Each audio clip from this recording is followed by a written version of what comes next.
Dear student, myself Dr. Sangeeta Sharma, Associate Professor PG Department of Chemistry, Government Dungar college Bikaner. आज हम BSc part second के paper third जो physical chemistry का है, इसकी यूनिट फर्स्ट में थर्मोडायनेमिक्स फर्स्ट के अंतर्गत concept of heat and work, ऊष्मा तथा कार्य की अवधारणा तथा फर्स्ट लॉ ऑफ थर्मोडायनेमिक्स के बारे में हम पढ़ेंगे। पिछले लेक्चर में हमने थर्मोडायनेमिक्स में जो काम आने वाली टर्म्स के बारे में पढ़ा था। आज हम concept of heat and work के बारे में पढ़ेंगे। कार्य और ऊष्मा के संबंध में सबसे पहले काउंट बी रमफोर्ड ने, जब वो गोले में छेद कर रहे थे तो ताप में वृद्धि के अध्ययन करते समय इसके बारे में जानकारी दी। और इसे हम सब जानते हैं कि जब सर्दियों में हम अपनी हथेली रगड़ते हैं तो हम गर्मी महसूस करते हैं। ऊष्मागतिकी के संदर्भ में कार्य और ऊष्मा की जो डेफिनेशन है वो जे.ए. बेटी ने दी।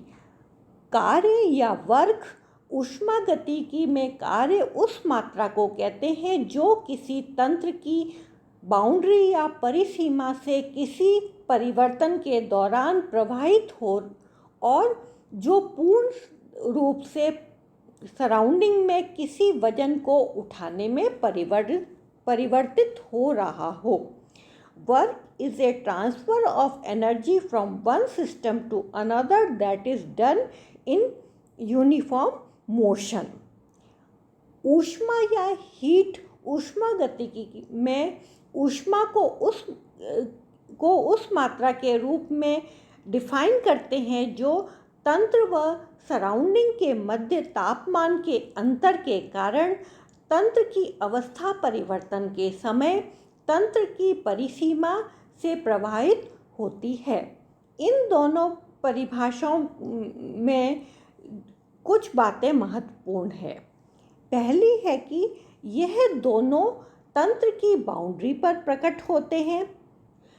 ये तंत्र की अवस्था परिवर्तन के दौरान ही प्रकट होते हैं। जब तंत्र सिस्टम या तंत्र की में स्टेट चेंज होता है या अवस्था परिवर्तन होती है, तब हम कार्य और ऊष्मा को देख सकते हैं। कार्य सराउंडिंग में हुए किसी परिवर्तन के रूप में प्रदर्शित होता है, जबकि सराउंडिंग या परिपार्श्विक में हुए किसी परिवर्तन से ऊष्मा का प्रदर्शन होता है। सराउंडिंग में कार्य की मात्रा mgh के बराबर होती है, जहाँ पर m उठाए गए वजन का द्रव्यमान, g गुरुत्वाकर्षण बल या ग्रेविटेशनल फोर्स व h ऊंचाई जहाँ तक वजन उठाया गया है। हाइट को h डिनोट करता है। सराउंडिंग में उत्पन्न ऊष्मा की मात्रा जल के उस द्रव्यमान के समानुपाती होती है जिसका ताप निश्चित ताप व निश्चित दाब पर 1 डिग्री बढ़ जाए। ये दोनों जो बीजगणितीय मात्राएं हैं, एल्जेब्रिक वैल्यू हैं, जिनका मान धनात्मक या ऋणात्मक दोनों ही हो सकता है। यदि h का मान धनात्मक या पॉजिटिव है, अर्थात वजन को ऊपर की ओर उठाया गया है, तो हम कहते हैं कि सराउंडिंग में कार्य उत्पन्न हुआ है, अर्थात कार्य का प्रवाह तंत्र से सराउंडिंग की ओर है। इसके विपरीत यदि h का मान ऋणात्मक है या निगेटिव है, तो इसका अर्थ ये है कि वजन को नीचे की ओर ले जाया गया है। उस स्थिति में हम कहते हैं कि सराउंडिंग में कार्य नष्ट हो गया है, अर्थात कार्य सराउंडिंग से तंत्र की ओर हो रहा है। यदि सराउंडिंग का जल ठंडा हो जाए, अर्थात ऊष्मा सराउंडिंग से सिस्टम की ओर प्रवाहित हो जाए, तो प्रवाहित ऊष्मा का मान धनात्मक होता है। लेकिन यदि सराउंडिंग का जल गर्म हो जाता है, अर्थात ऊष्मा तंत्र से परिपार्श्विक की ओर प्रवाहित हो रही है तो प्रवाहित ऊष्मा का मान ऋणात्मक हो जाएगा। कार्य व ऊष्मा की प्रकृति दर्शाने के लिए हम एक प्रयोग करते हैं। तंत्र के रूप में हम एक ऐसा बीकर लेते हैं जिसमें 25 डिग्री का 10 ग्राम जल है। अब इस तंत्र या बीकर पर हम 2 टाइप के एक्सपेरिमेंट करते हैं। फर्स्ट एक्सपेरिमेंट में हम 90 डिग्री सेंटीग्रेड तापमान के 100 ग्राम जल रूपी सराउंडिंग में इस बीकर या सिस्टम को रख देते हैं। जब सराउंडिंग के जल का तापमान 89 डिग्री सेंटीग्रेड हो जाता है तब तंत्र को उसमें से हटा लेते हैं, क्योंकि सराउंडिंग के 100 ग्राम जल का 1 डिग्री तापमान कम हुआ है, अतः ऊष्मा की 100 इकाई सराउंडिंग से सिस्टम में प्रवाहित हो गई है। इससे तंत्र के 10 ग्राम जल का तापमान 10 डिग्री तक बढ़ जाएगा। अतः अंतिम अवस्था में तंत्र के लिए टेम्परेचर 35 डिग्री हो जाएगा और उस समय ये, क्योंकि हम एटमॉस्फेरिक प्रेशर पर ये प्रयोग कर रहे हैं, इसलिए नेचुरली है कि P का मान 1 एटमॉस्फेरिक प्रेशर होगा। अब हम दूसरे एक्सपेरिमेंट में के लिए हम इस तंत्र या बीकर को जिसमें 25 डिग्री टेम्परेचर पर 1 एटमॉस्फेरिक प्रेशर वाला 10 ग्राम वाटर है, एक ऐसे घूमने वाले पैडल को इसमें डाल देते हैं जो वजन से खिसक सकता है, जैसा कि हमने इस स्लाइड में दिखाया है। वजन के मान को इस प्रकार संतुलित करते हैं कि वजन के हाइट h तक गिरने से तंत्र का तापमान 10 डिग्री बढ़ जाए। तो हम अगर इसकी हाइट को कम करते हैं तो टेम्परेचर 10 डिग्री तक बढ़ जाएगा। अब हम इन दोनों प्रयोगों पर को देखें तो पहले दोनों प्रयोगों में हुए तंत्र में परिवर्तन पर को अगर हम देखें तो दोनों ही स्थितियों में तंत्र में समान परिवर्तन हुआ है, अर्थात दोनों ही स्थितियों में सिस्टम का प्रारंभिक तापमान T1 25 डिग्री सेंटीग्रेड से अंतिम तापमान T2 35 डिग्री सेंटीग्रेड हो गया है और दाब प्रयोग से पहले भी 1 एटमॉस्फेरिक था और बाद में भी 1 एटमॉस्फेरिक प्रेशर है। दोनों प्रयोगों के सराउंडिंग में हुए परिवर्तन को देखें तो प्रथम प्रयोग में सराउंडिंग में 100 ग्राम जल के तापमान में 1 डिग्री की कमी हुई है, अर्थात सराउंडिंग में से तंत्र में ऊष्मा प्रवाहित हुई है, जबकि जो दूसरा प्रयोग है उसमें m वजन h ऊंचाई तक गिरा है, अर्थात तंत्र पर सराउंडिंग द्वारा कार्य हुआ है।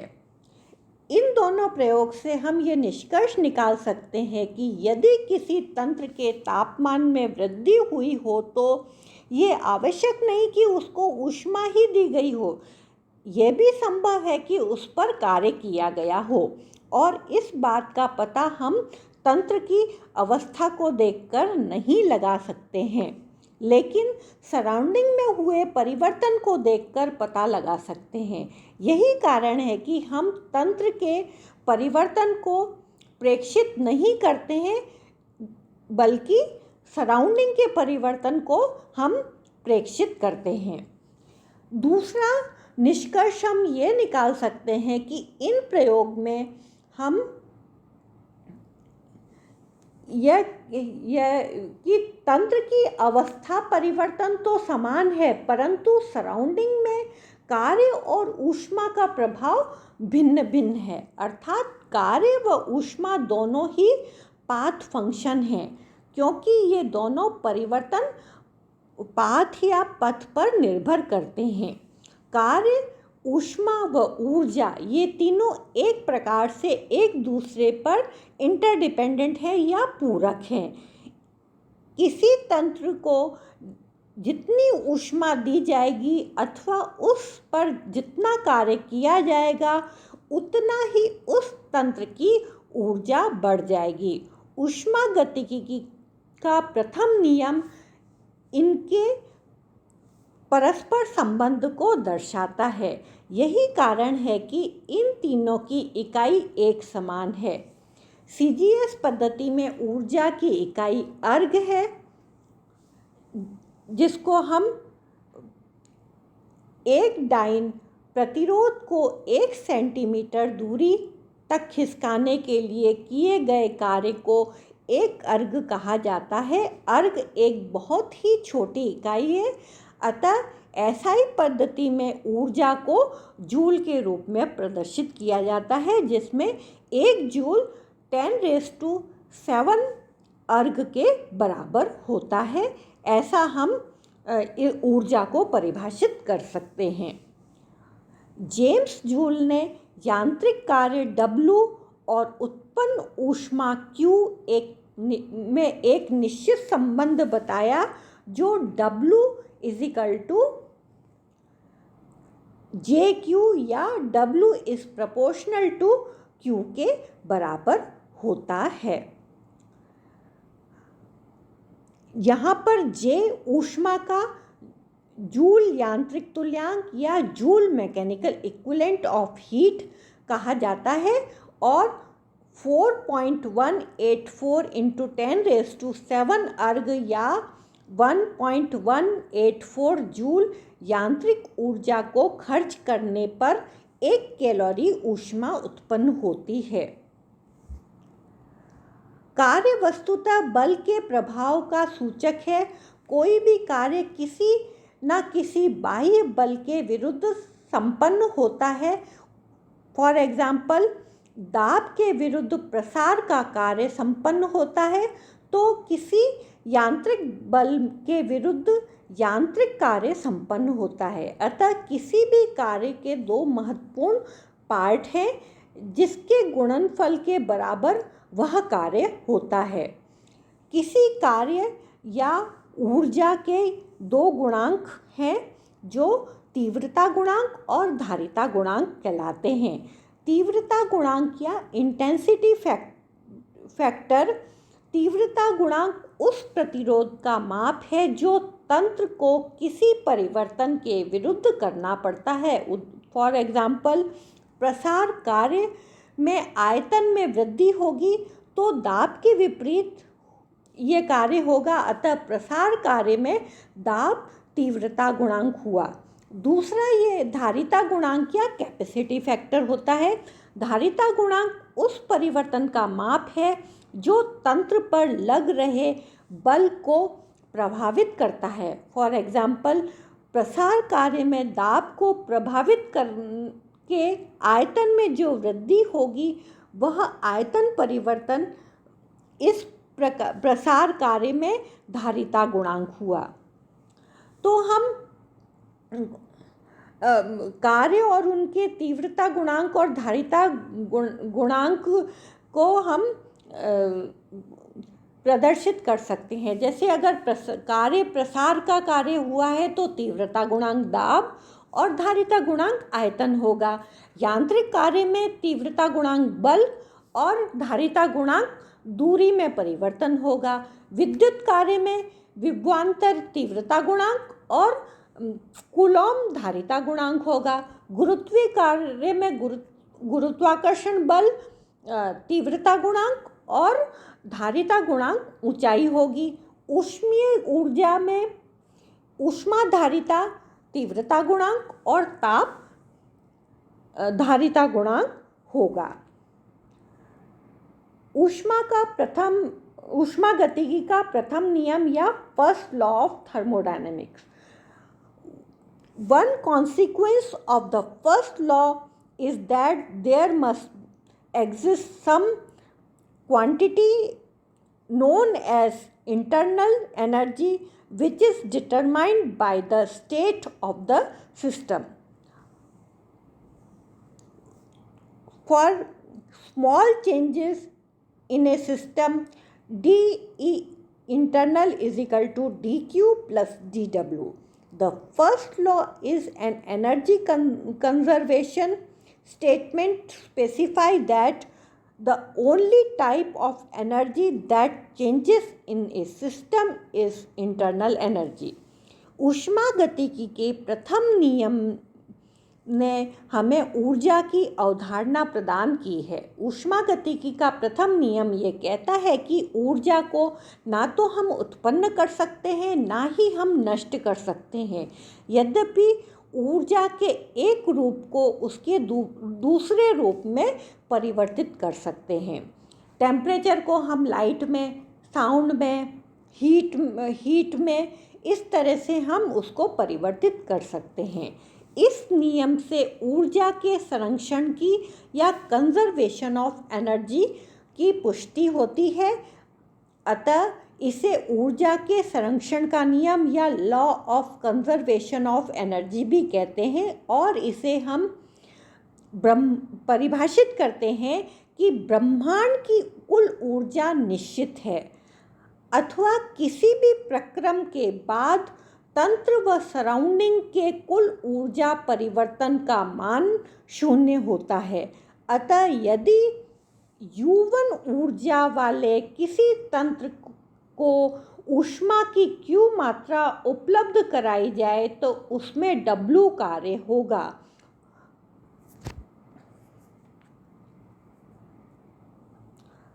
The first law of thermodynamics is the application of the conservation of energy principle to heat and thermodynamic process. The change in internal energy of the system is equal to difference of the heat added to the system and the work done by the system. Change in internal energy is equal to heat added to the system subtracted work done by the system, or delta U is equal to Q minus W. If system execute a cyclic transforming work and heat through its boundary, then net work transfer is equal to net heat transfer. During any cycle, the cyclic integral of heat added to a system is proportional to the cycle integral of work done of the system.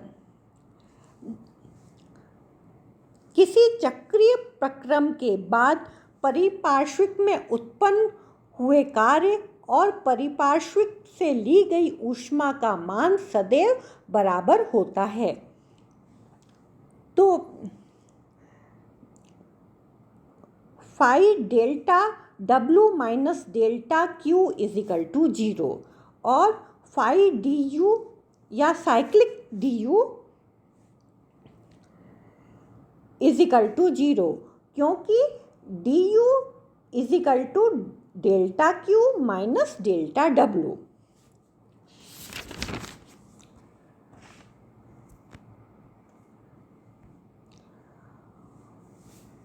Property of energy या ऊर्जा के गुण। ऊष्मागतिकी में ऊर्जा शब्द का उपयोग इंटरनल एनर्जी के रूप में किया जाता है जिसे हम कैपिटल E या कैपिटल U द्वारा डिनोट करते हैं या इसको कैपिटल E अथवा कैपिटल U द्वारा दर्शाया जाता है। ऊर्जा तंत्र के किसी परिवर्तन के लिए उसकी ऊर्जा में वृद्धि डेल्टा U का मान तंत्र के केवल प्रारंभिक व अंतिम अवस्था पर निर्भर करता है। उस पथ पर निर्भर नहीं करता है जिसके द्वारा एक अवस्था दूसरी अवस्था में परिवर्तित होती है। इसका मतलब ये है कि एनर्जी हमारा स्टेट फंक्शन है। यदि हमको किसी स्थान पर पहुंचना है तो हम उसके लिए अगर अलग अलग पथ फॉलो करते हैं तो अगर वो पाथ फंक्शन है तो हमारी ऊर्जा अलग अलग खर्च होगी, पर अगर वो स्टेट फंक्शन है तो ऊर्जा समान खर्च होगी, चाहे हम किसी भी पथ को फॉलो करें या किसी भी पथ का प्रयोग करें। हम देखते हैं कि ऊष्मा व कार्य दोनों ही पथ फलन है या पाथ फंक्शन है, और परिवर्तन पाथ या पथ पर निर्भर करता है, लेकिन इन दोनों का अंतर पथ पर निर्भर नहीं करता है। इसका मतलब ये स्टेट फंक्शन है। डेल्टा क्यू व डेल्टा डब्ल्यू दोनों ही इनएग्जैक्ट डिफरेंशियल हैं, जबकि डी यू एक एग्जैक्ट डिफरेंशियल है। दूसरी प्रॉपर्टी ये है कि ये एक्सटेंसिव प्रॉपर्टी है, जिसका मतलब ये है कि किसी तंत्र की ऊर्जा का मान उस तंत्र में उपस्थित पदार्थ की मात्रा पर निर्भर करता है। फॉर एग्जाम्पल, किसी तंत्र ए में यदि किसी पदार्थ का 10 मोल है तो उसका ताप व दाब उन्हीं परिस्थितियों में यदि अन्य तंत्र में उसी पदार्थ का 5 मोल हो तो तंत्र ए की ऊर्जा का मान तंत्र बी की ऊर्जा के मान से दुगना होगा। यदि ऊर्जा को प्रति मोल कर दिया जाए तो ये इंटेंसिव प्रॉपर्टी बन जाती है।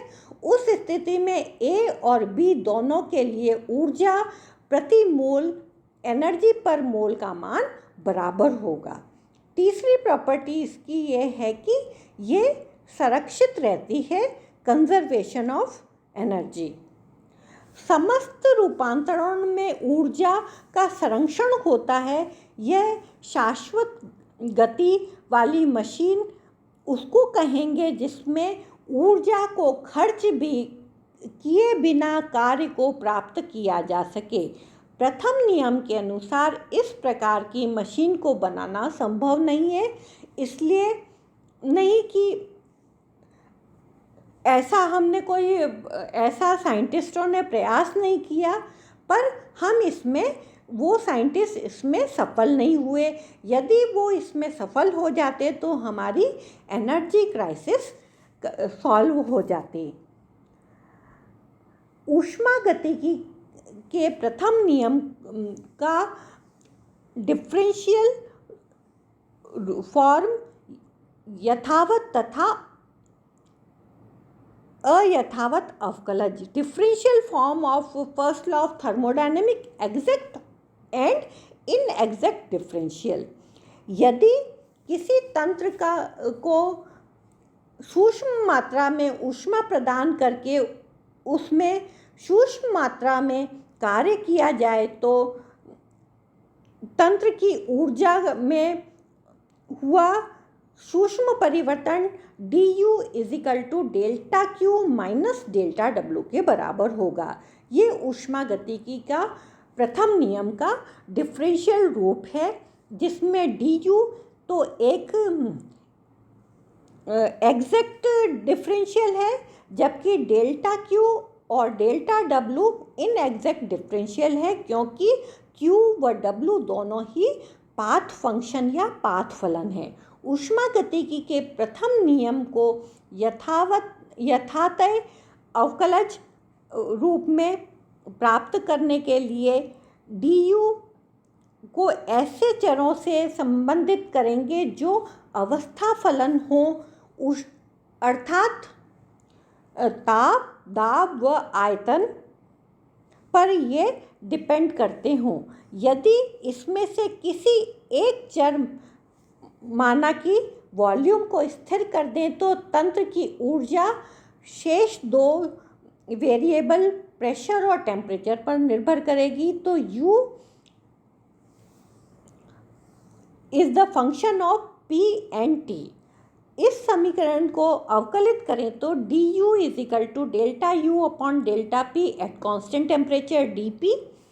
टेम्परेचर को कांस्टेंट रखकर हमने p के सापेक्ष इसको अवकलित किया, फिर हम प्रेशर को कांस्टेंट रख के टेम्परेचर के साथ अवकलित करेंगे तो plus delta U upon delta T at constant pressure dt। यहाँ पर delta U upon delta T एक आंशिक अवकलज है, पार्शियल डिफरेंशियल है, जो स्थिर ताप पर दाब के साथ तंत्र के ऊर्जा परिवर्तन को दर्शाता है, और delta U upon delta T at constant pressure ऐसा आंशिक अवकलज है जो स्थिर दाब पर ताप के साथ तंत्र के ऊर्जा परिवर्तन को दर्शाता है।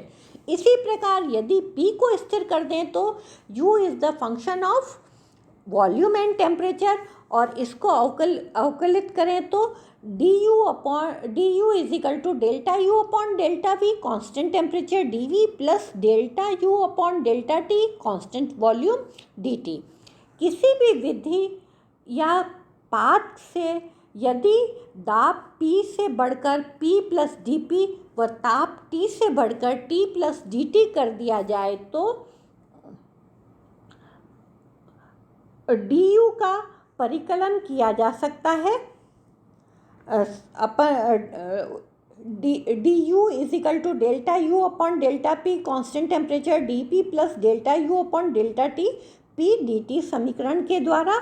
इसी प्रकार किसी भी विधि या पाथ द्वारा किसी तंत्र का आयतन वॉल्यूम v से बढ़ाकर v प्लस dv और टेम्परेचर T से बढ़ाकर T प्लस dt करें तो du delta U upon delta V constant temperature dv plus delta U upon delta T v at constant volume dt के द्वारा हम du का परिकलन कर सकते हैं।